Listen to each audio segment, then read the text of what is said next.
So we can start. Good afternoon, our guest speaker, colleague, and my student and engineers. A very warm welcome, all of you, at our online webinar and the last one in August. And good afternoon to our audience joining us online. First, may I thank our speaker for taking part in this event. I also want to thank all of you for connecting, and I hope you are looking forward to the discussion as much as I am. I'm Aminat Hena. I will be your moderator for today. So, in this last conference during your holidays, we will talk today about another aspect, the aspect of entrepreneurship, startup, the entrepreneurial engineer who wanted to impose himself in the market and open his own company in a field that is quite delicate but not too difficult. So you just have to dare to love and but above all have the right advice from the right person, and that's why we have the honor of having Natalia today with us to better guide and direct us. So what are the major industry sectors? What skills do you need for the space industry? What skills are required to have own startup to work in space industry? How do you break into the space industry? Who leads the space industry? All these questions will answered today by our speaker. Before beginning, let's take a moment to introduce our special guest speaker. So, Natalia Lemarquis is the CEO and co-founder of Space IT Design. She began her career as an aerospace engineer, so like you, dear student and future engineer. Her first job as a combustion design engineer gave her a solid technical background. Natalia moved to the UK to develop as a leader of projects and then large teams in global aerospace companies such as Assystem and Royce. She completed her second master's degree at International Space University, and following that, she managed her first spacecraft delivery project while working in space missions. Natalia co-founded Space IT Design and the Space them Design brand in 2021 to empower women to express their love of space through the statement outfits. And she is selected as a mentor from the United Nations UNUSA. So I hope the discussion on today's webinar will be great and successful. Hope all of you will cooperate at the same time, enjoy the conference. I hope this webinar also will be fruitful for everyone present here. We will take also all your questions throughout the webinar, so please feel free to type them into the chat box. And now let's start. The floor is yours, dear Natalia. Thank you so much, Hannah. It's a pleasure to be here. Thank you, everyone, for joining, especially during this last days of your holiday. Summer break is coming to an end, so I really appreciate it. And yeah, exactly as Hannah said, I'll be talking to you about some introduction to entrepreneurship. I suppose that this is why you joined this talk, because you all want to become entrepreneurs and entrepreneurs in space industry. So I hope that my crazy dog will not interrupt us too much, because he really loves to bark. But that's exactly true what Hannah said. So I'm originally from Poland, started my career in Poland, and then continued that in the UK. I'm in the space industry for the past few years now, and I really thoroughly love it. And it's an industry unlike any other, which all the new ways are opened, and you can really shape your career as much as you want. I prepared a little presentation for you, so if you don't mind, I'll put that on the screen right now. I would also like to make it more of a conversation, so please do drop any comments or any questions on the chat box. I will also be asking you a few questions, so yeah, let's make it more of an interaction. I might not see those though appearing, so Hannah, if you just please let me know if there's any questions popping up, then I'll try to answer it. Yeah, so about me. So I spent my last 13 years of professional experience in leadership. As my day-to-day job, I am currently the head of spaceflight and robotics at DMV Innovating Solutions. This is the company that creates the software for space missions, and recently we're heading into more AI with estimating the landing for lunar landers based on the camera images to avoid any hazards. So it's really exciting job. My second shift is I have 2 small daughters and a dog, as you can hear. I have the double master degree in aerospace and the space industry, and I'm also the Universal Space Women mentor. I graduated from International Space University, which was the really exciting year of where I really found out the breadth of aerospace and space from artistic point to through medicine and the entrepreneurship.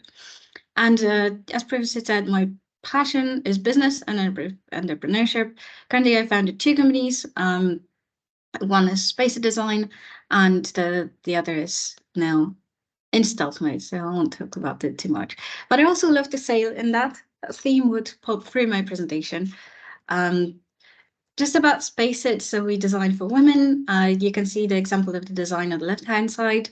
So we try to, through our design, to empower women into space. You can check it out later. We create graphic designs for companies, and also you can retail the t-shirts with them.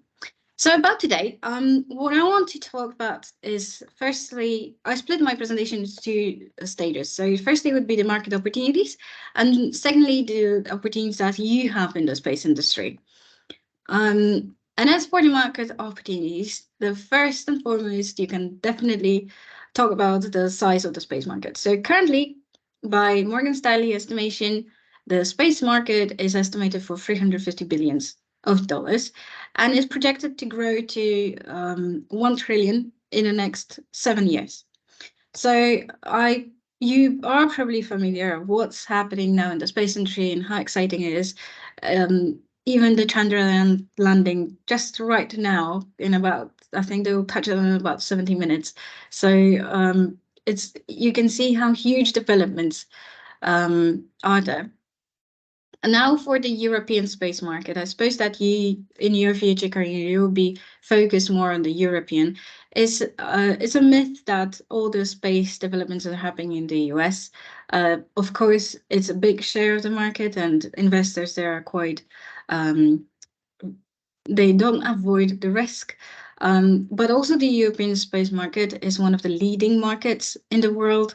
Currently, based on the European Commission report, we are generating the upstream sector by 8.8 billion euros, which is equivalent to about 43,000 jobs. Depends which country you are from. I'm from Poland originally, and 10 years ago when I graduated, or even more than that, but the space sector was not hugely developed. But yeah, it's growing really massively, and it's also a myth that where you're coming from would depend where you can work. No, space sector is very broad. 43,000 jobs would be across all the countries as well, and it's the upstream sector represents about 6% of the global space industry workforce. So the upstream is anything that would go to space to develop some services. The downstream market is anything that you do to reproduce the data gathered from space. So yeah, the satellite exports equivalent to nearly 10 billion euros over the last 10 years, and it's about 10% of the GDP, EU GDP. So also very significant and massively growing.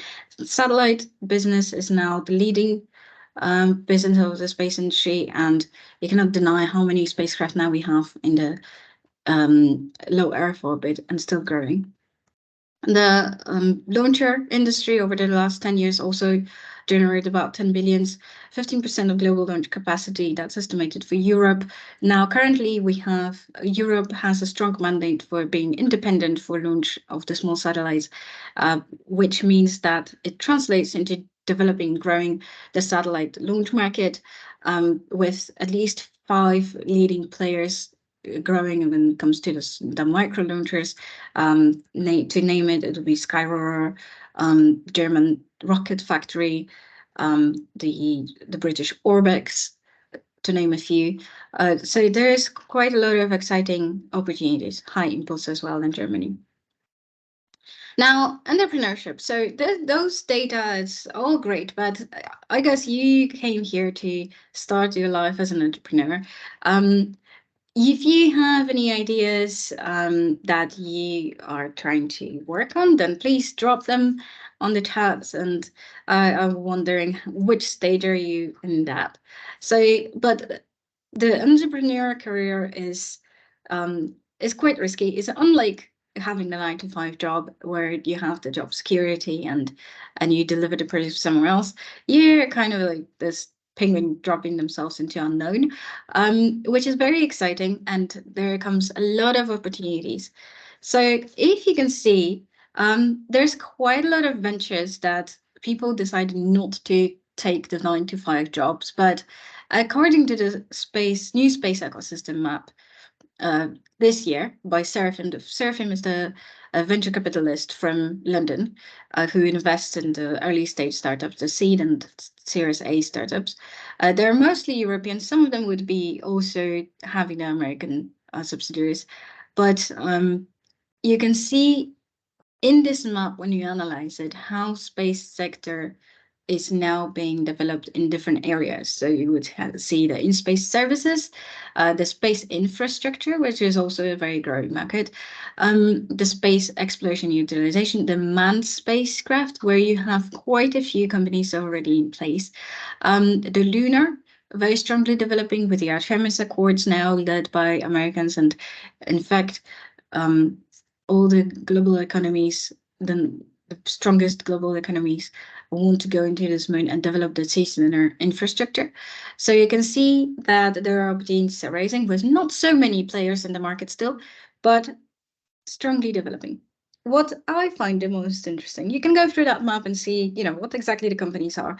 I think what I would advise as well for your future internships or your future careers to take that map and see whether there is any company that interests you and what would be their offers and who are they exactly looking for. But what I find also very interesting is to analyze the trend. So apart from the 23 map, I also took the 20 map. So 2020, and you can see how different that looks. Even in the volume, it would be quite similar, but 3 years ago, just 3 years ago, the map would be just split into upstream and downstream. So anything that goes up in space and stays there, and anything that uses the data to download and to process the data downloaded.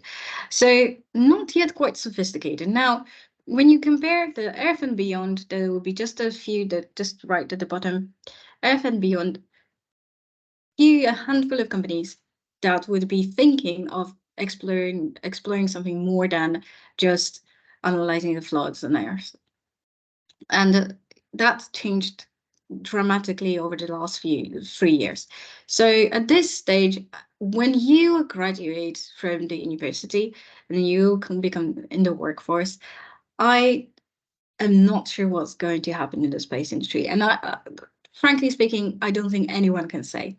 Anyone can tell what's going to happen. So it's really up to you of what would you like to develop and how would you like to lead your career. And that's the most exciting in the space industry. So whatever idea you will come up with, you have a very strong support in Europe. I would say the main support would come from the European Space Agency as this the European driver for early stage funding, where you can get incubated as a startup and achieve from 10,000 euros to up to 1 million euros funding. Depends on the idea, of course, and which sector is it. But it's quite a significant amount of funding that you can use for developing your ideas and then take it into a market. ESA has a very strong mandate now to commercialize the ventures. So we are now past the years that we are doing some projects just for the sake of doing the study. So we've done that.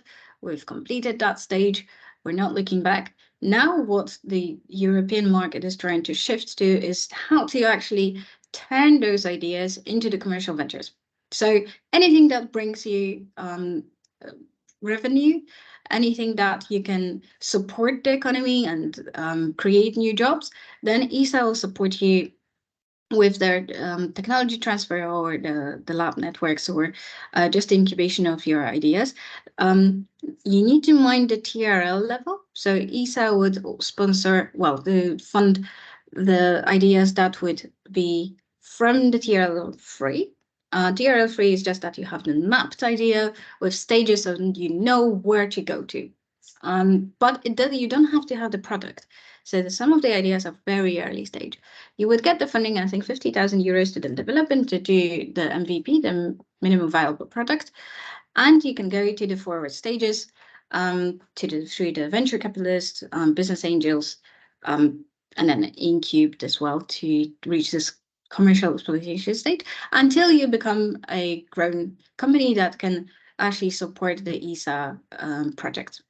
So ESA can be one of your customers.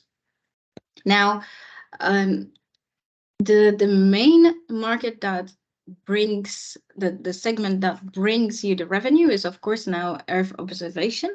So any Earth observation data that comes from the Copernicus program, so analyzing the flooding, the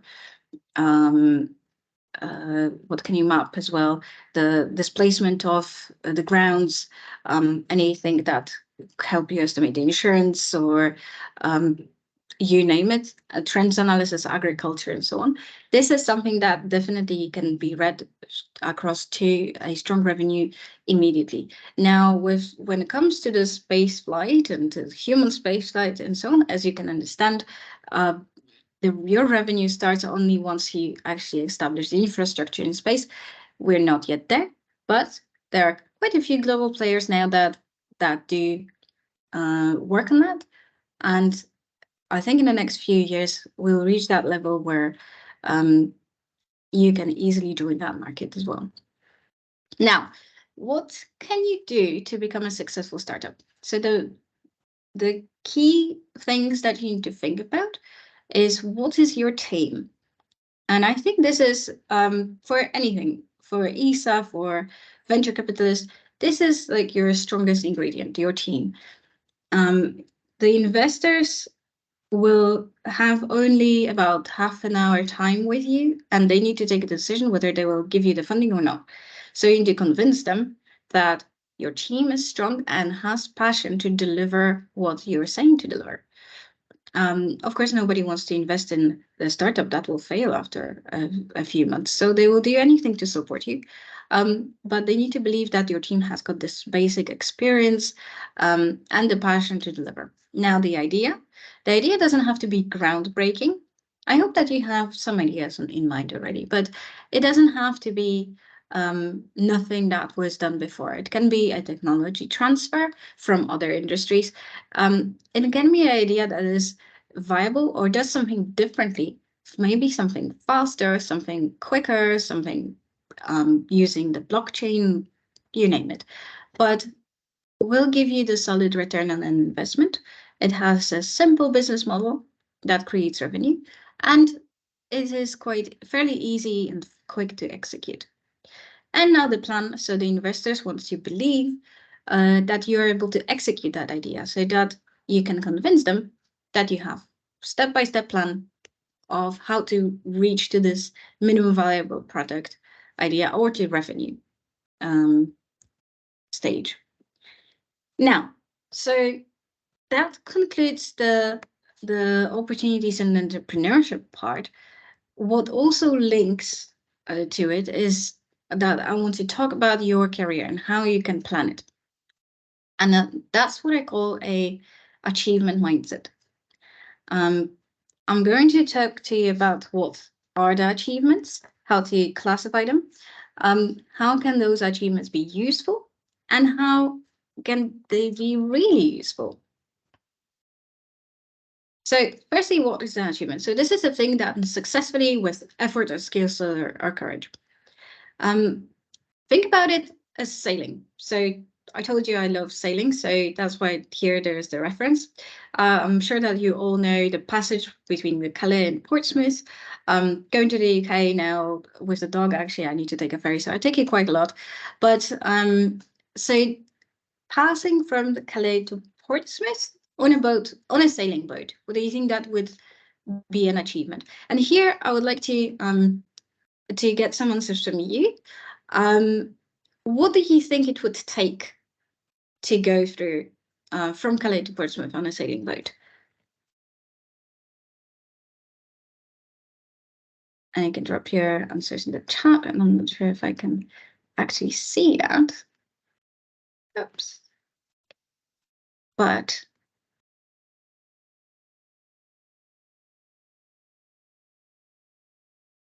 okay, I think it would be quite difficult for me to get the answers. So I'm going to lead you a little bit.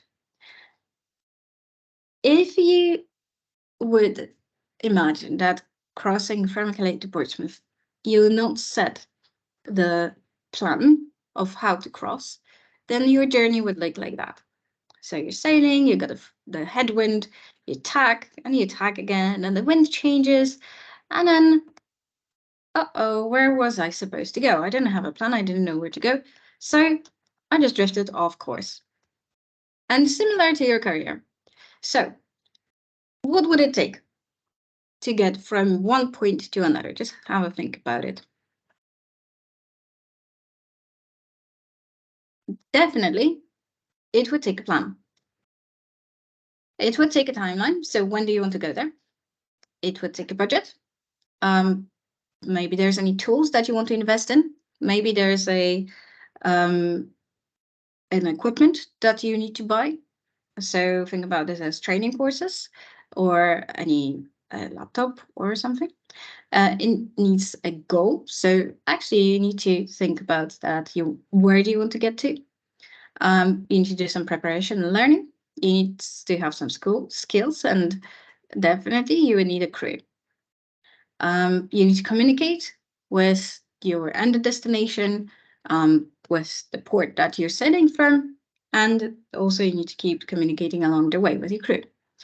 But definitely foremost, it takes a dream. So it all starts, all your journey starts from the fact that you dream about doing the sailing passage. And that's what's going to guide you all the way. Now, how these achievements can be useful. So even in your career, a simple, well, not that simple, but a sailing passage on a boat can be actually turned in your career achievement. So what these achievements how they will serve you, it also depends on how they sound. And that's what you can decide as you're in charge here. So you can say in your future CV, when you apply for an internship or for a job position, or even to the investors with a startup, you can say, I participated in the sailing trip between Calais and Portsmouth and as a crew member during night shifts. Well, all right, that's true. But you can also be a bit more specific and say I led 100% of the night shifts during Calais Portsmouth sailing passage, which receives Captain's Award, or provide some other examples. Now, how is that useful? The first sailor is probably going to get shortlisted for any other sailing passage based on experience. Now, the second sailor definitely increased his chances of getting shortlisted because his skills are known and are useful. So it's something that probably someone will need for their delivery. Now, same applies to work. You can say that I was responsible for the company's filing system, but if you turn it into a more achievement mindset and provide the tangible examples, and you can say I streamlined the company filing system and saved the company for £6,000 in temporary costs, now you choose which person would have more chances of getting shortlisted in your future internship or job. Now, same at work. So called alumni for fundraising purposes, you can also provide the example of supported the university's new gymnasium fund through strategic communications with key alumni. And it's not that obvious to figure that out, but once you get a hold of it, I'm sure it'll be great. At GMV, the company that I work for, I participated in the project as junior engineer, or you can say that I led and delivered critical software implementation work package contributing to the successful all-time delivery of space mission software project worth 500,000 euros. Now, what achievements can there be? It can be achievements of increasing the satisfaction of the existing customers, solving the problem, implementing any new solution. So either you save the time, or you save money, or you make something more efficient. You can develop an idea that your employer acted on. It can also, when this is something that you can apply to the 9-to-5 job, but if you want to become an entrepreneur, your investors will want to see these examples as, what have you done to support that we will believe you that you're able to achieve this idea? So anything that you're doing right now during the university, even leading the project, how have you achieved the timelines? Have you done everything on time? Have you communicated well? Have you delivered some initiatives? Have you led any initiatives? Anything like that gives you the credibility. Now, how can these achievements be really useful?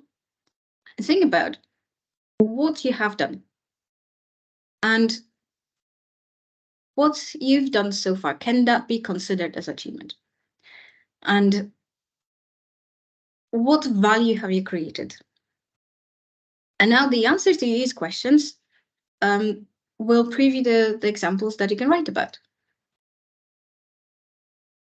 Now, how to turn these achievements, I'm sure that you already have plenty of achievements, and you can phrase them properly. Now, how can they be actually useful? So the thing is that knowing all of that, you can be in charge of your own achievements. So that is the key, really, of the understanding. So if you can be in charge of your achievements, then you can plan them. And here we go back to the dream thing. So remember at the beginning of that part of the presentation, your dream was to cross a channel on a sailing boat. That's something that steers you. Your dream might be, I want to participate in creating the lunar economy. I want to send my own rover into the moon, or I want to create a space habitat. So having that the dream, then you can plan it, and you can plan your achievements based on that. So let's say that you, now knowing that you will go off from the university, you will need to have an internship. What position or what internship would make you happy and wake up every morning and feeling really satisfied with what you're doing? So think about it. Can you really describe what you do? Is something that drives you that you will want to create a multi-million-dollar company? Or would you like to have an internship in space applications, for instance, that will create some solutions for the lunar development? So you can easily list what is expected from that role. And based on that list, you can see what achievements do you need to accomplish that. So this dream can be easily broken down in the actual needs for your achievements. So think about whether that's focused on engineering, or is it focused on business? Maybe you want to do planning, purchasing, designing, or other. So again, reflecting on what you currently do, think about what can you achieve, and is that in line with what you want to do in the future? Can you look at the bigger picture to gain some skills? And you can then text it as an achievement. So translating into a phrase of what you want to achieve. So from now on, when you start a new project, or when you start a new company, focus only on how to exceed your achievement. So what I'm currently doing in this project, how can that bring me the credibility to go to investors to gain the funding for my new venture? And how can I exceed that?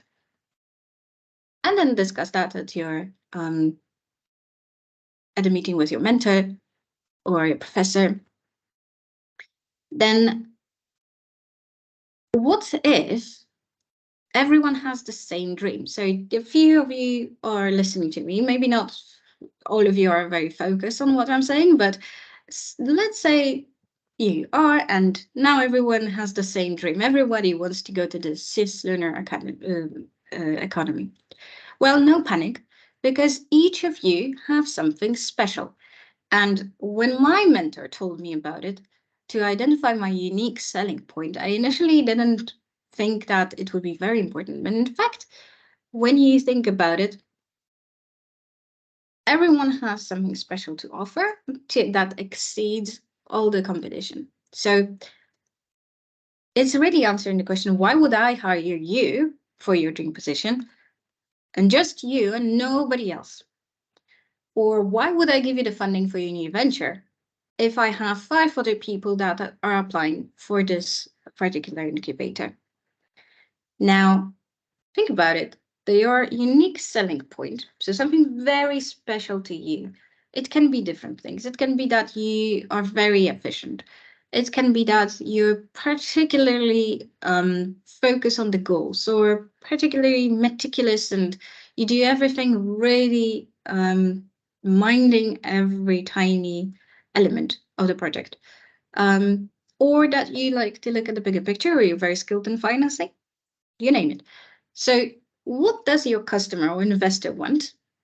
And then what do you do well? So think about it. If you are very good at attention to details, now your customer wants from you, so European Space Agency, when giving the funding, what would they like?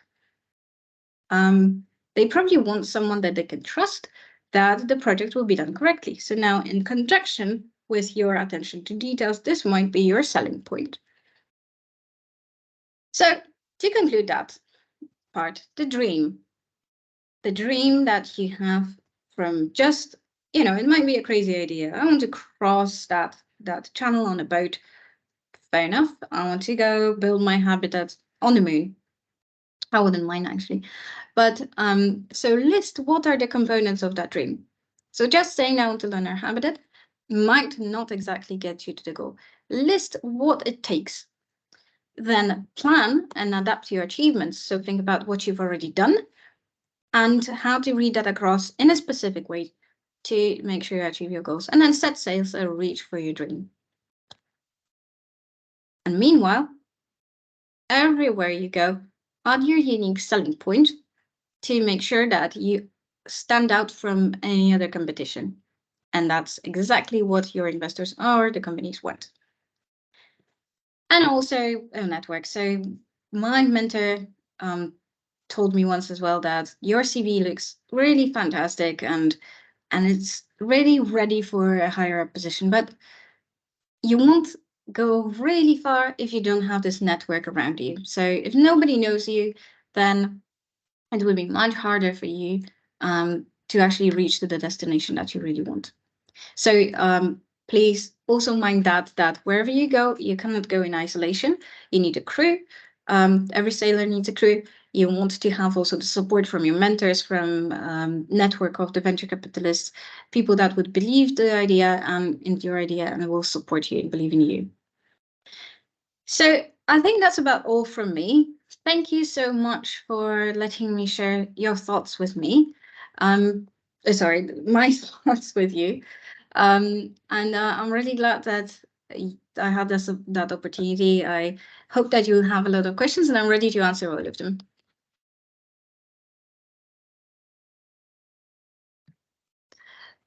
Thank you very much. Thank you very much for this presentation, very clear, sincerely. So if I understand, just build your upward future faster, subscribe now for alerts, news, special offers, and extra access to the expanding universe of space entrepreneurship. For that reason, I advise always the student to participate in the international events, which main goals are to offer students from different countries the opportunity to meet and exchange ideas, the network, and to promote the contact between students, the aerospace industry, to represent the European aerospace at an international level, and to develop and improve their skills. So I want to take a question from our student. So is the space from Kamel, is the space domain market saturated? How to create new needs with new customers?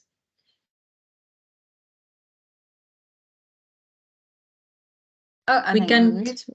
Yes, sorry, but yes, thank you for that question, Kamal. Is a really good one. So space domain market, I'm not There is another quite question. clear of what do you understand about space domain market?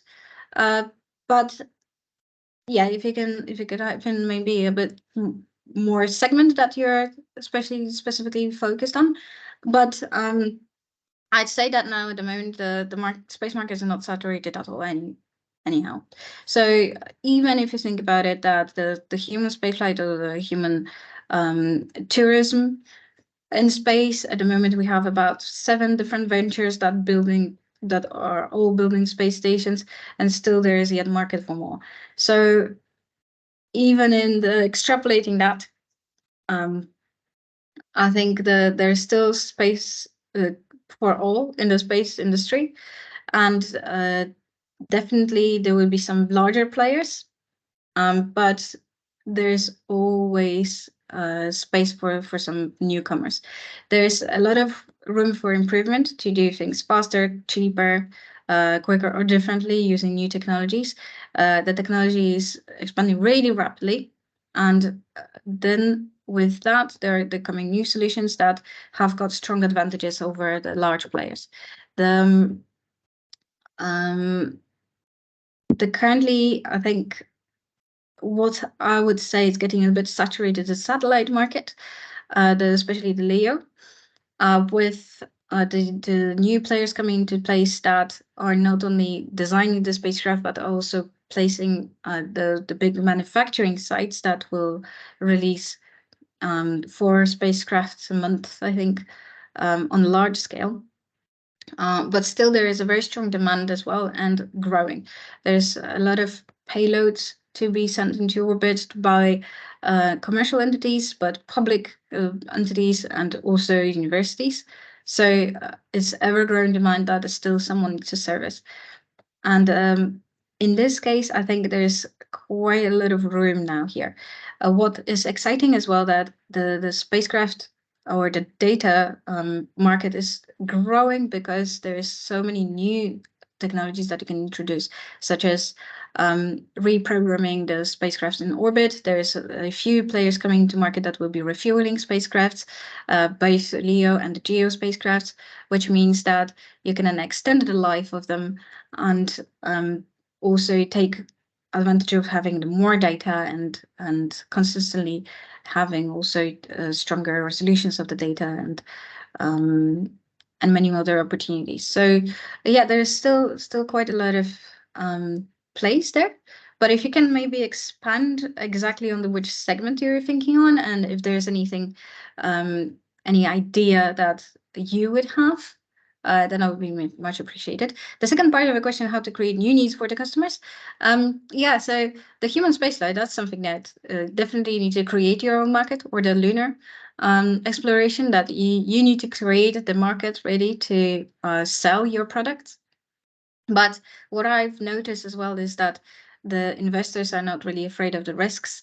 And currently there's, well, in the last 2 years, maybe the investments was slowing down a little bit, but only by the fact that the investors had faced the higher interest rates and generally the crisis. But I think from the perspective of the new business and new services, the investors are really open-minded when it comes to that. So the new needs are definitely with the dynamic market coming on the Earth, there will be some new needs to serve that using the space. There is, I think, I escaped the first question. Can small startups coexist with large companies? That's right. So the answer is definitely yes. And we are observing now that we have strong leaders of the companies, like Thales or Airbus or yeah, you name it. The very, very large players that have been on the market for a really long time. And what we are observing right now is this a bit illogical shift now, that sometimes the customers will even go for a smaller entity because they're more dynamic. They can support you very quicker. They don't have to go through all these stringent processes of, using all the safety components and all the space graded components and so on. They just take the off-the-shelf market components, put them together, and can create a service, which for Thales or Airbus, it would take about 20 years to develop. So it is interesting what is happening in the market right now.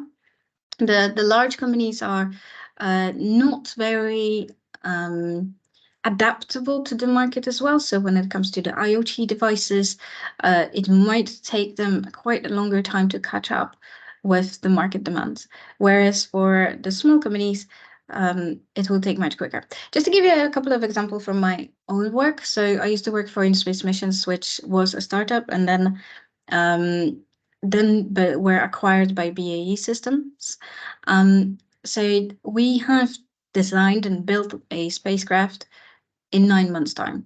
So really rapid. You would never thought that it would be a commercial venture like that. But using the off-the-shelf components that are really ready from numerous suppliers right now, and ComSpace and Clyde Space, they all have components on the shelves that you can just put together. A little bit of programming, reprogramming, learning and so on, really fast. We could do that. And the prime contractor for that spacecraft was actually Airbus. So it was also this coexistence that you've mentioned about, Maya, that sometimes the big companies wouldn't have the capacity to build smaller products because they're all occupied with building the large, 200, 500 kilogram spacecraft, that the smaller ones, they might get the funding for, but they wouldn't have any engineers or any capacity or any experience to build them. So they would hire then the smaller companies to deliver that. Also, what is very interesting from my GMB work now is the very large opportunity for creating the consortia. So even though the driving force for the public funding would be a European Space Agency, then smaller companies have got very good advantages to enter into consortium with the large providers, and therefore get a maybe smaller share of the pie or the project, but still that would make a huge difference for them. And in that sense, the company would have to specialize in a particular product to then get this share of the project. Also, there is a strong incentive. So the smaller companies would have a special treatment from ESA, so they can apply for an advanced payment. So they get this money on the start rather than delivering the whole project for 12 months and then getting paid. So ESA also understands that, and they strongly support the smaller companies. There's a lot of grants and a lot of opportunities to as well meet with the representatives of the big ones. So it's all a very interesting ecosystem. I added another question from Mansour Kashwari. He have a problem to put this in chat box. So he said, as a junior engineer and fresh graduated, I think it's better to join someone else will packet project that has a position you like and build yourself first around someone idea, and then proceed to your own project after building the network of key people who can make it possible. In the same context, it's better to divide your energy on multiple projects than to take the risk on only one that could fail. Take, for example, Elon Musk taking risk on losing Tesla to back up SpaceX. Leila.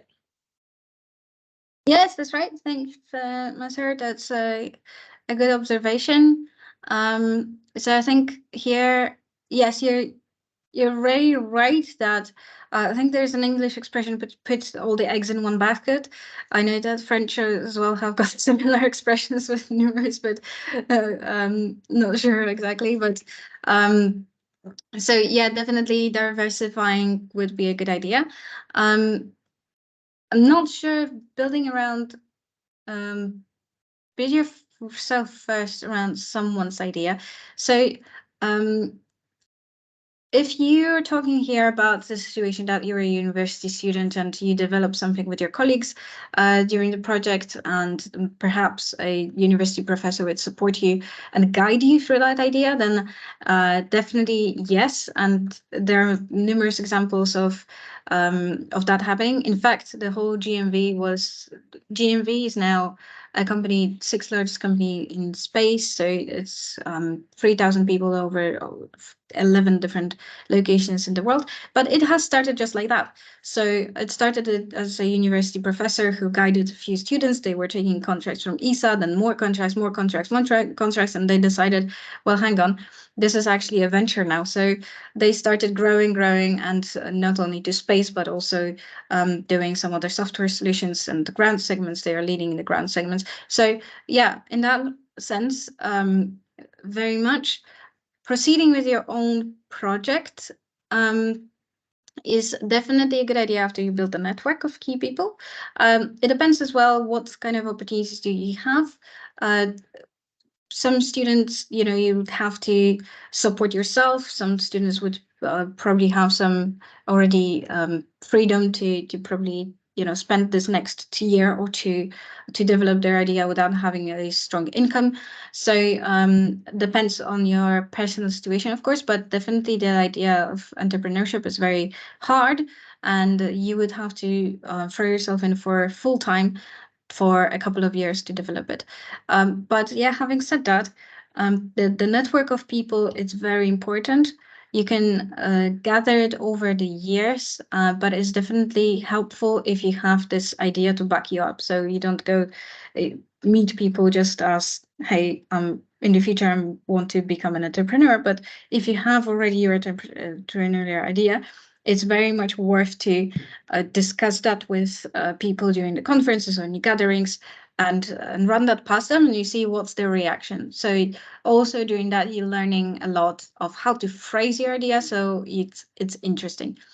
It's important to have this one-liner saying that's exactly, this is what I want to do, rather than just spending 5 minutes on a monologue of what you want to do in the future. So I would be a strong supporter of the concrete. Joining multiple projects, yes. Joining few groups, probably like Moon Village Association, the GEXLA, or any student groups, the SGAC. Perhaps you're familiar with, supported by UN or UNOSA.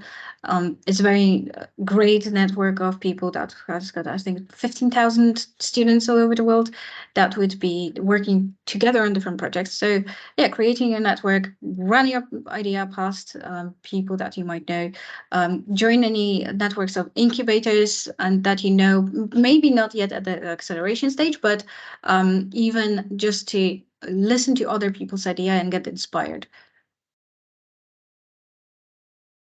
Very clear. Thank you very much, Natalia. So just maybe collaboration in and beyond the space sector is vital. So space is rarely about one element or is rarely the only element in a solution.